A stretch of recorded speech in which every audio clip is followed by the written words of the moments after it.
Well, good morning and welcome to the Return to Food 7-Day Challenge Google Hangout. This is day 5. Day 5 is Friday, and for many people it's the start of a weekend. And for many people it's thank God it's Friday. And there's a sense of relief because we tend to pack a lot into the weeks, don't we? And so today, the program is kind of action-packed in the sense that you get a lot of bonuses today that will kind of take care of the weekend if you want to do some playing in the kitchen. So just to go through what's actually on the 7-Day Challenge on day 5 on Friday, there is the video on chemicals. So we're talking about chemicals, and literally we are saturated. Toxicity abounds. And there is just so much that we have to contend with. There's a lot bombarding our system, and it is exhausting sometimes to really fully understand the enormity of how many chemicals are actually pumped into our system. Not just in our food, but in our environment, even in the water. You know, there are chemicals in the air. And when you start to actually look at the problem, one of the things that can actually happen is you can get into overwhelm. And it can be daunting, and you can actually spiral down if you keep thinking about it. So there is tons of information out there, and I tried to temper it with giving you what I felt was most important and relevant, but also not too much, because you literally could be deluged with it. And the problem is that if that's all you're focusing on the negative, it's very hard on the system. We have to really focus on the positive. So there's this analogy I've used, strong choices for a strong life. So weak choices require less effort. It's kind of like, oh yeah, I'll just have the donut. Oh yeah, I'll just have another cup of coffee. Oh yeah, I'll just have another glass of wine. And then there's also, the mental and emotional versions of that, making the weak choices. And we tend to kind of just get weaker for those choices. And then there are choices that require more strength to make. And when we make them, it's kind of, we get a little bit stronger as we make each decision. And as we keep building on that, we spiral up into a higher vibrational frequency and strength for having made it. And it comes back to that discipline factor. And so one of the things that also comes up around this space that I just want to make sure that alarm is off. One of the things that often comes up is when we start to become aware of how much is actually in our system and how many chemicals are around, there's something that can come up in the way of guilt, and feeling like, you can actually feel some negative emotions and feeling a bit duped. I'm just going to show you an illustration from the book. I forgot to earmark it. But it's called, this is the one, Guilt Away. And I don't know if you can see it, but it's kind of a take on the old cartoons. And it's basically saying my clear conscience in a can. And I want to share with you that guilt is a completely useless tool for making good decisions. This kind of spiraling down and spiraling up. Guilt is not helpful to actually make stronger decisions because it makes us keep feeling bad. And it perpetuates that feeling of I've done something wrong. And that is really hard on the body. It's really hard to really come from a place of strength and make strong decisions when you're feeling guilty. So I used to, when I used to have corporate presentation, well, when I do corporate presentations, in fact, I have one today, I would have a little spray bottle. And I would say that guilt is a completely useless tool for making good decisions around food and eating. And that what happens is that we can often use guilt as a place of actually hiding out. Our ego can actually use guilt for keeping us spiraling down and keeping the status quo. right? And there's nothing you can do about it. It's not helpful. It's not a helpful emotion. Now, there's something about being mindful and being aware and being uncomfortable with the decision that you've made that wasn't serving you, and maybe it wasn't serving your family. And you can feel discomfort around that. Oh my goodness, I've been eating chemicals all these years, or I've been feeding them to my children. That's a big one that comes up. Oh my God, I've been feeding them to my children. What kind of parent am I? And you have to kind of sit back and say, that was the past, and this is what I'm going to do now. So when I would present my little guilt away spray, I would say, I've come up for a tool that can actually help you get rid of guilt. And it's a spray, guilt away. I'd hold up the little bottle and I'd actually, read off the instructions to say that suggested applications after too many glasses of wine, too many scoops of ice cream, too many chocolate chip cookies, after yelling at your children or yelling at your partner, not exercising, not drinking enough water, flirting with someone other than your partner. And this happens a lot at conferences, and often I'd be speaking at conferences, so that would make people laugh. And so then I would actually read the instructions on the bottle, and it would be, so what you do is you spray guilt away over the guilt-ridden area. So I would say you could spray it on your eyes, or I'd say for me it's ice cream, so it's going to end up on my ass anyway, so I'd spray it on my belly and my butt. And then I'd say, so what you do is you allow it to absorb into the area for 10 minutes, and then you take action to make amends or reverse what you've actually done, and guilt will fade accordingly. So it's kind of a joke, and part of the solution is in taking action. And that's why it's really important that you don't spend too much time getting all the information you possibly can about chemicals, because the most important thing is just getting them out. Right? So don't waste time thinking about the past and how you may or may not have been doing the right thing. The most important thing is to start today, to actually start to get those chemicals out of your house, out of your food system, and start to eat nourishing, energizing, protective food, so that you can start to heal and cleanse. And so the other piece that comes up around that, the other piece is to really kind of sit in that place of knowing that you are enough. And I just want you to try that on for a little bit. I want you to try on the concept of just saying to yourself, I am enough. Because so much of our difficulties, our problems in life, the things that we are struggling with, is because we're not actually aware of our own internal perfection, beauty, brilliance, and how amazing we are. When I would work particularly with women around body image and things like that, I would often ask the audience, who here thinks they have an amazing body? Please stand up and show us. And you get this kind of nervous laughter, giggling from the audience. And usually you get someone with a big beer belly that would like, yeah, I've got a great body, that kind of thing.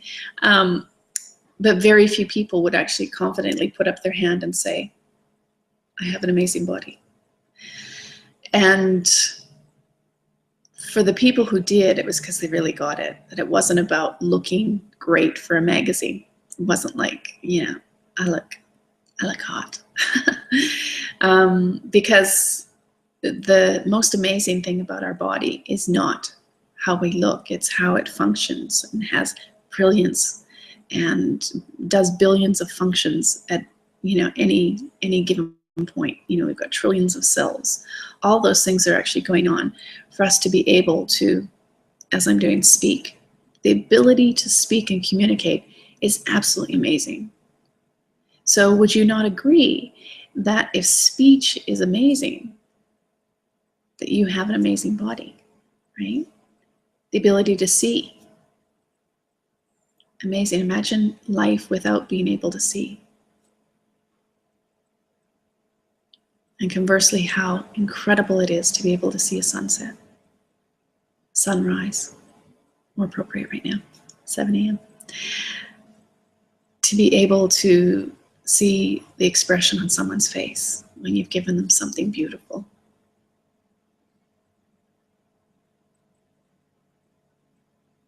To be able to see something you've created, a dish, a painting. And the ability to hear. Imagine not being able to hear your favorite music, that sense has actually gone away from you. Or to hear the words of someone you care for say, I love you. Or to hear laughter, right? Touch, to feel things, right? It's amazing to be able to imagine losing that. And that's just one sense. Taste, my personal favorite. And then the ability to laugh. The feelings that generates within the body, your ability to laugh, your ability to love, to feel, to think. If you can do all of these things, don't you have an incredibly amazing body? Cat hair. Okay, so when you're in an audience with me, next time I ask you, who here has an amazing body? I'll know you've heard this before when I see you do this. Maybe you would have before, but not many people would have. So if we've got this absolutely amazing body that does all these amazing things, let's do two things. One, let's really appreciate it and go, wow, it's so amazing. And in that appreciation, not be so hard on it. Oh, there's a curve there that wasn't there a few years ago. Or, oh, that's got a different shape than it was a few years ago. Or I wish I was more, I wish I was this and that. To actually just kind of push all of that away and go, look at what I've got. It's amazing. Can you tell yourself that right now? It's amazing. And the other thing is, because we do have a gift in an incredibly amazing body, that we start to take care of it in the way that we deserve, that it deserves. Because there's a really important thing about the body, is that in order for us to actually do the wonderful things that we want to do in the world, and even just the functional things, that when we're in a clean and healthy body that's chemical free, although I don't know if how possible that is in the world we live in, but as chemical free as we can possibly do, and it's getting the food that nourishes, energizes, and protects it, we are so much more able to do what we need to do with a sense of calm, a sense of well-being, a sense of strength and power and positivity. Because when your body is toxic, when you have tons of chemicals and you have imbalance in your body because you're eating foods that were never designed for the body, pseudo foods or fake foods, right? The lethal recipe, it's so much harder to do everything. And as you start to clean up, you get this beautiful kind of peaceful sensation and feeling within your body. So I encourage you to write on a mirror, maybe several mirrors, or pop little messages of I am enough. Pop it on your hand, as I did yesterday, and put in the Facebook posting. Okay, I am enough, because you are actually more than enough. But let's just start off baby steps and say, I am enough. Pop it on your mirror. Pop little post-it notes around. Write it on your hand. And really absorb it. Actually step into that space and breathe in. I am enough. I am enough. Enough already, I'm enough. So just to be present with the sensation and the feeling that right now you're doing all you can. And you can do a little bit more. And you're going to do that a little bit more from a place of self-love. Okay, so I'm just going to see if anyone has questions, please type them into the question box. And I'm just going to quickly go over what we have on the 7-day challenge on day 5 today. So we have the video on chemicals and the slides with that. The expert that I interviewed, and this is just an audio, I didn't actually do a video of this, is with JP Sears. And JP Sears is a life coach, and he has done a series of videos on YouTube that are just hilarious about being ultra spiritual. Those are kind of his funny ones. And then he has some really down to earth, really sensible, wise, intelligent videos as well. So they're pretty cool. There's a links page. What I would strongly encourage with you is not to binge watch that, because it can be addictive. The negative can be addictive, and it's the way of the body's just getting the information and being stuck in a holding pattern of learning and not actually doing. So because it's about chemicals, there isn't a great deal about the positive or what you can do. Although I will be posting a video in the private Facebook page, so on the positive, which I think is really important and helpful. But it's kind of not totally in line with the 7-day challenge, so I'm going to put it in the Facebook page and not in the actual published content. So then the meditation today is about purity. So as we start to cleanse the toxins out of our body, because we're no longer eating the lethal recipe, we're really trying to attain a sense of purity within our bodies. I don't know if it's 100% possible, or if it's possible to be 100% pure and chemical free in the world we're living in. But what I do know is the body has the ability to continue to heal even with the presence of a few toxins. So our job is to get as much of it as possible out of our body, so that we can give our body the things that it needs to protect it. So it's a balance of doing both of those things. And so that purity meditation goes a bit further into that concept of I am enough as well, and just being content that we don't have to be perfect to be pure. And the recipe, so this is where the bonus bits come in today, where you get the 7 Recipes for Life digital DVD that's available for your download, and the 7 Recipes for Life ebook. So that's where you'll find 7 recipes, each of them, and they are all raw food vegan recipes. They are super hyper nourishing, so all of those recipes will be really helpful to help you to actually get the toxins out of your body.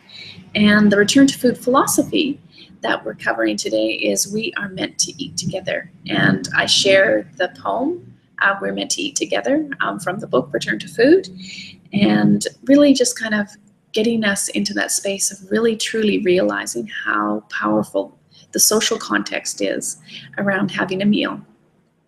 And as I've often said, who we show up at a meal is much more important than what we cook. So you may not have your best day in the kitchen preparing food, but if you can just show up with a loving, open heart, it can make an amazing difference. And I'll tell a story. Actually, it just came up for me, but I'll just write it down first. I've often said I'd much rather have a greasy bowl of noodles with people who are positive, kind, loving, and upbuilding than to have the most gourmet, nutritiously prepared meal with people who are angry, depressed, and negative. Now, saying that, imagine how powerful it is to actually show up at a meal with your heart open, feeling like you are enough, and hopefully dining with people who feel like they're enough too, right? And to really have food that nourishes, energizes, and protects you, and is also delicious. And that's really what Return to Food is about. That's kind of the ultimate goal, is that we show up as many meals as we can with food that nourishes, energizes, and protects the body, and we show up as we are enough. And we start to work on the hyper-nourishment mentally, emotionally, and spiritually. And that's one of the big things about Return to Food in the book and in the 8-week, the coaching program. It's about looking at getting rid of the toxicity mentally, emotionally, and spiritually, as well as physically. It's not just about the physical body, because what happens is if you have too much going on that's negative in those other realms, it's so hard to make changes in the physical. But once you start to take the toxicity out in the form of what you read, of the form of what you think that determines what you feel, and you start to gradually remove toxicity in those areas, it makes it just so much easier. It actually gives you the internal strength, not just physically, but our spiritual energy, right? Our emotional energy, our mental energy, to then put those resources into taking care of the physical. So that's the kind of the concept that I want to leave you with today. And I have no questions at this stage, so I am going to tell you a little story about my most memorable meal. And this was a time in my life where, as a family, we were going through some really difficult times. So my mom and dad had separated. They'd had quite a tumultuous relationship, and remarkably are still together to this day. But this was a time where they were actually separated. And one of the things that that was also compounding this was my mom was going back to school. She had an 8th grade education, and so she'd actually taken herself back to school, and we were on the welfare system here in Canada. And my grandmother had come to live with us because she just had a stroke, and my grandfather couldn't deal with her. And so she was learning to walk and talk and speak again, and feed herself and all those things. And she came to live in our home.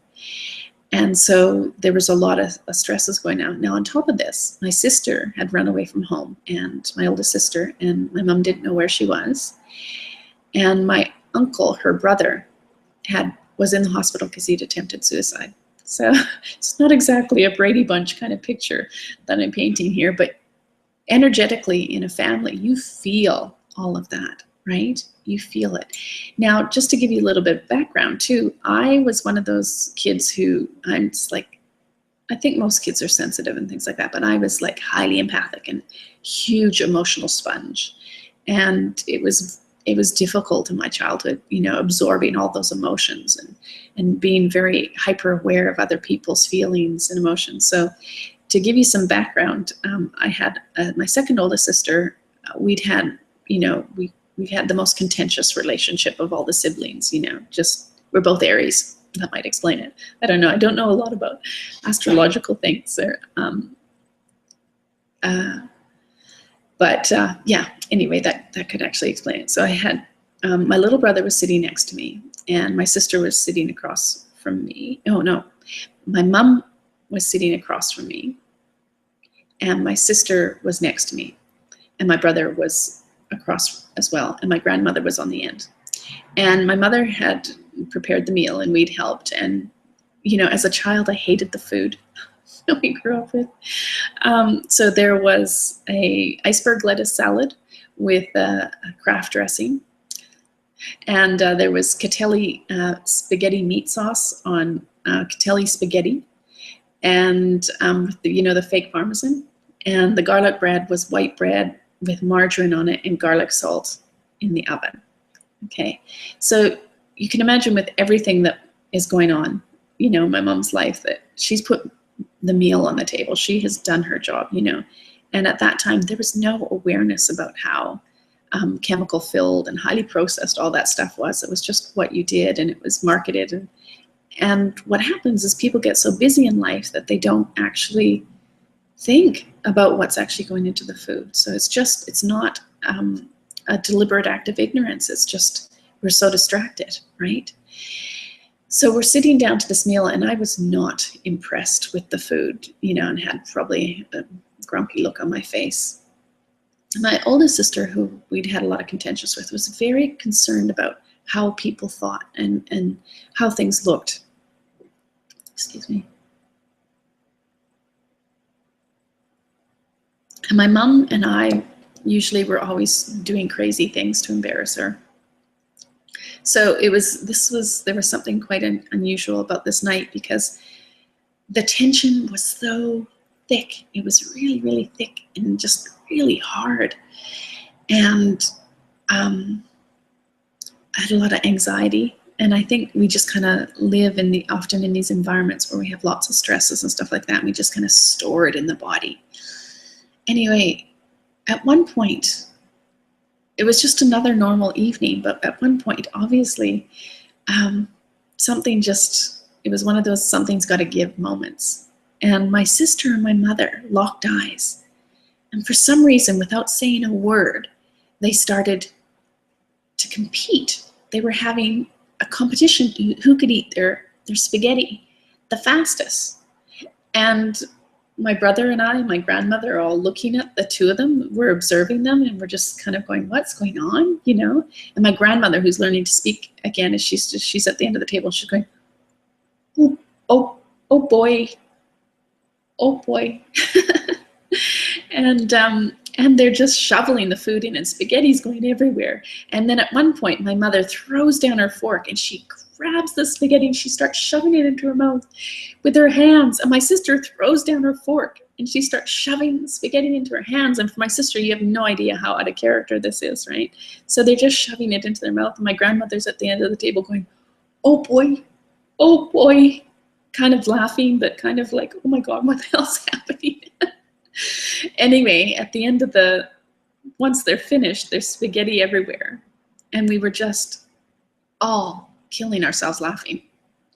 As Australians say, pissing ourselves laughing, right? And all that tension was gone. And it's amazing how laughter is a great diffuser for tension.